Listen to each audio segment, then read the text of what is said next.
So today we're going to talk about one, desensitizing, and two, one of my really big signature pieces for who Joe Dickinson is as a trainer, and the power of what I'm going to be doing here. And I'm a firm believer in not feeling like you have to be the aggressor, you don't have to be the alpha, you don't have to be in control, the dogs don't have to follow the leader or be this alpha type mentality. But I am a believer that the dogs need to trust you, they need to respect you, they need to know that whatever you ask them to do, that you're not going to harm them and you're not going to put them in a bad situation. So it's your responsibility as a dog owner to keep your dogs safe, make sure they've got food and water and shelter. And one way that I like to desensitize and teach overall touching, trust, grooming skills, and overall respect is what I call as a restraint down. And I believe in teaching it to every dog. It's saved some dogs' lives, and it's made it so that owners can trim their own dog's toenails, clean their dog's ears, brush their teeth, and groom them the way that they're supposed to be groomed. And it's all a trust thing. Dogs aren't born being okay with their nails trimmed and their ears being cleaned out and grooming. They don't know what a brush is. A brush is a brush to us, not to a dog. And so dogs learn to enjoy it, but some dogs struggle with it, and especially with rescues. They struggle with this piece. Now, just to give you a little background, we have been working with this with Odie, and he does accept the position, but I'm going to talk you through what I see. And he's probably in the latter phases of a restraint down. So you'll see this in many different videos and many different dogs and their reaction to it. And so he is in a position of accepting and understanding what this is used for. I've also used it with dogs that have some social challenges that need to be disciplined within the pack, that you don't want other dogs to hurt them. And so putting them into this position helps them understand that they can't be a certain way. And that's something that we've worked hard with Odie, being that he is a bully and that he can be over the top with other dogs, that the other dogs don't like it. And so plopping him over into a restraint down softens him and helps him understand how to be within a pack of dogs for playing. So I'm going to start with just demonstrating. Again, you'll see other videos of more difficult dogs being put into restraint down, but he's fairly accepting of it. So I'm going to show you what that looks like. You always want to start with your dogs being in a standing position, and when most dogs you can be on your knees. There's some giant ones that take a little bit more than that, but I'm going to put my arm across their jaw and neck area. You're not applying pressure. This is just the technique on how this is going to look. I'm going to come over top of my dog, and I'm going to grab the legs that's closest to my body up high. I don't want to grab down here or down here. I want to come up high. And I'm going to grab the back leg up high as well, so on the bend of the knee right here, but on the leg that's closest to my body. And I'm going to just sit down in this position, and I'm just going to fold them and then slide them off of my lap, just like that. So because of the position that Odie's in and where he's at with his restraint down, a couple of things going on. He's got some pink going on around his lips, and that's some stress signs for me that I just want to be aware of. He's also been playing hard with other dogs, so that could be what's happening too.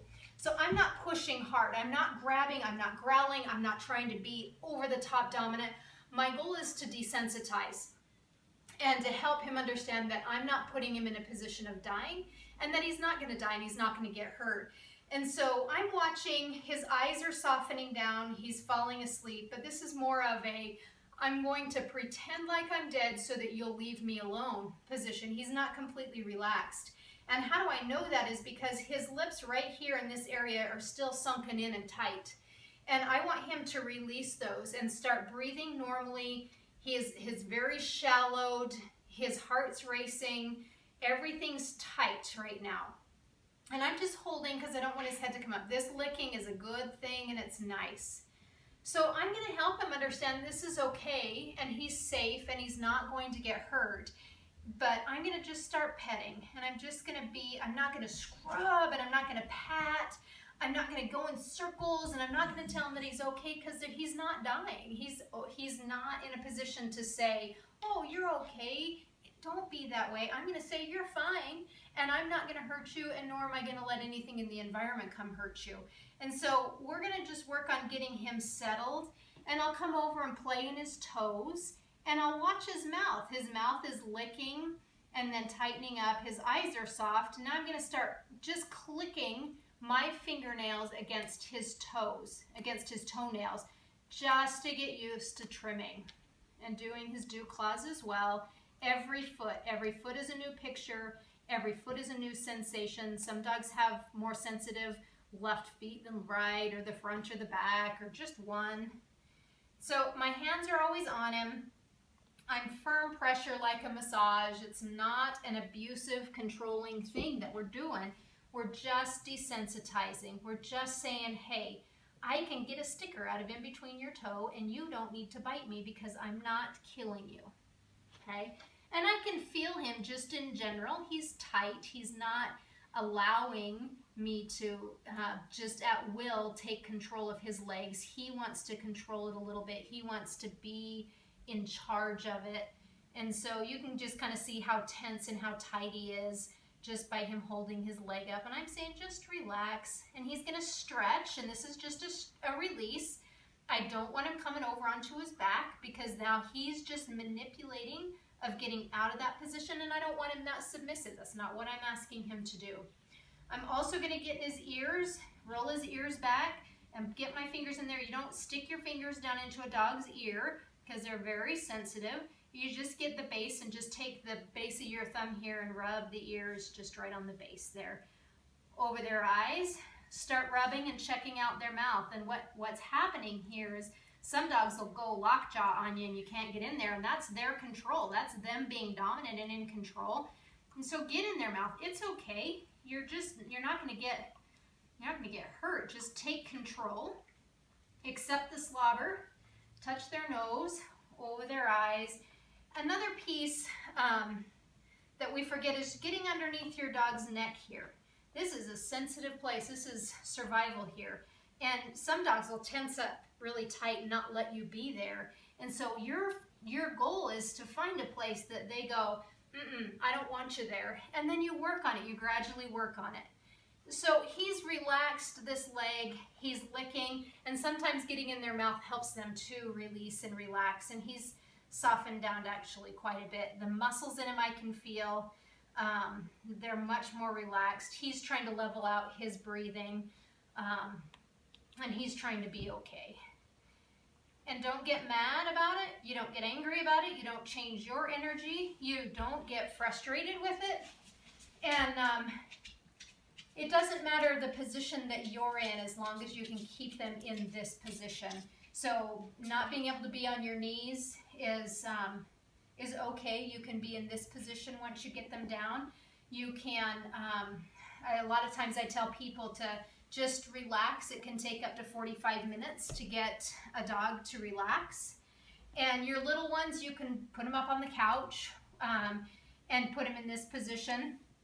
And sometimes just putting your legs over top so you can be comfortable, lean against a couch or something or the wall, and just get them to relax into this position. And I'll use my legs if I need to put down on them to control, or I'm relieving that pressure. And when they're soft, then I'm soft. And it just becomes more of a massage. It's a great way to check your dogs out after you've been up hiking for ticks. Good way for grooming. It's a great position for grooming because you can get all in there. You can check for fleas if you're in a state that has fleas. You can check for cuts and scrapes and stickers and everything else. And, just noticing the things on Odie where he's got some redness going on, and just being aware of that, being aware of your overall health of your dog. Some dogs really get into it, and they will, they'll move around for you and really enjoy this position, and they all should really learn to enjoy it and accept it and know that it's a safe place to be in. It's not a position that they're going to die in, and that you're not going to let anything happen to them. So I'm going to bring my legs off of Odie and show you the steps that I take for the big release. What happens, people are like, oh, okay, we're done and we're just going to let the dog up. There's a process of letting him up because we're in control every step of the way, just like they're in control of everything that they do. And so it's important for you to breathe. It's important for you to release as well. Don't stay tight. Don't stay tense. But when I get ready to release, I put my hands, one on the hip and one on the shoulder. Sometimes I need to spread my hands out and keep the head down. And as long as you're breathing and relaxing, so are they. And this stops them from rolling over. And again, Odie's in the last stages of the restraint down and learning and understanding what it is. And he hasn't really gone through this process, really, of the release overall.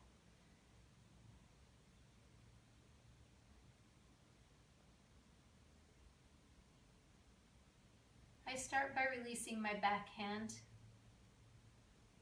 and then my hand goes back on. And I'm not going to release again until he gives, there you go, release. I'm going to release my front hand. My hand goes back on. I'm going to release my back hand goes on. I'll release my top hand goes on, and I'm going to go through this process until he stops lifting his head up. He stops trying to look for an out. He stops trying to see what's going on. And I would like to see Odie a little bit more relaxed through this, but again, it's a process and it's a teaching piece, and he's not in that complete relaxed state of accepting it all. And this is really good. My front hand's off. That was a really big deep breath. If you didn't see that, it was a great release. And when that big deep breath happens, it tells me that they are ready for hands off, hands back on. And you just go through this. Hands off, hands back on. Just because my hands come off doesn't mean that it's time for you to get up.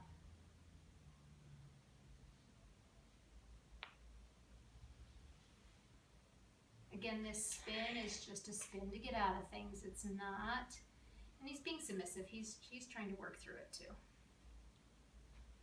Again, you don't need harsh hands. You don't need to be mean. You need to be firm. You need to give and take so that the dogs understand the pressure and releases. And when they give, you give.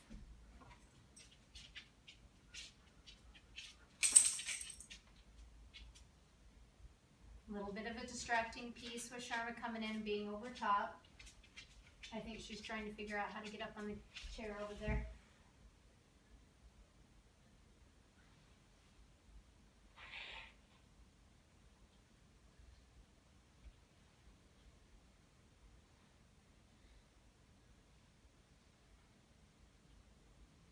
And it's very normal for them to cycle through where you think that they're okay, and then they're really not. And that's normal. And you don't rush this process. It's about slowing down, being slow, and giving and taking, and feeling and releasing.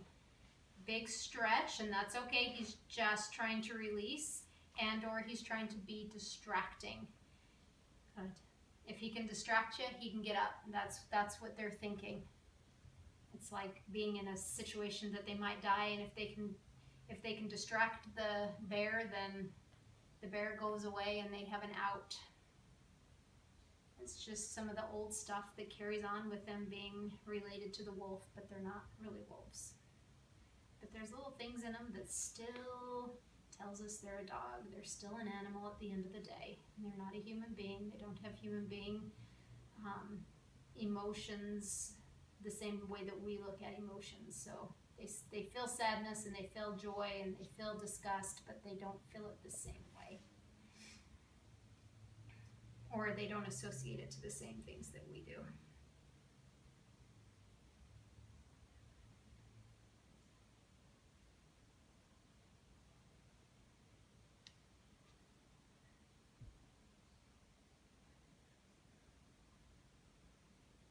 And right now I'm just looking for a little window that I can help him up. I'm not trying to force him here for this long, long time. We don't need to keep dragging things out all the time and making it perfect, and this is where he needs to be, because he's still tense. He's still got his lips puckered in, but I just want him to give to me and just accept this position without picking his head up. This is not his window to release. Again, I'm not having to push very hard to get him back down into it. This little paw curling up and being tense is just part of the stress piece. And you can help him by helping him release. Ooh, that's hard. Good. Good.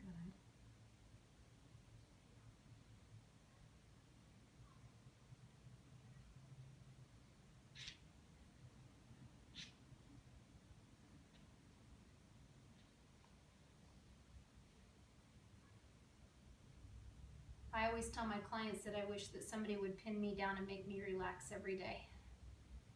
And that's how you have to look at it. I'm going to pick him up out of this here.